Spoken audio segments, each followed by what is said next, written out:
Balik na si Kim Chiu at Paulo Avellino sa Pilipinas kung saan, ay spotted nga ang dalawa na nasa Manila na.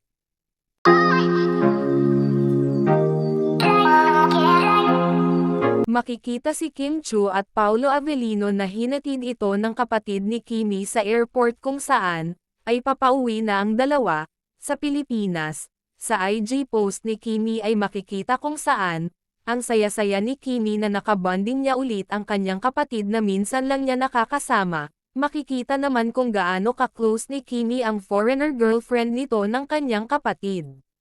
Sa isang kuha naman ng mga larawan ay masaya si Kimi na makikita kasama si Paulo Avellino habang sila ay naglalakad. Mapapansin din ang suot ni Kim Chiu na sombrero kung saan, ay mapapansin ito na hindi sa kanya dahil maluwag ito, at makikita din ito na suot ito ni Paulo. Maraming mga kaganapan talaga ng Kim Pao ang magpapatunay kung gaano talaga sila ka-sweet of cam, lalong-lalo na sa Canada kung saan, ay makikita talaga ang sweetness nila sa isa't isa.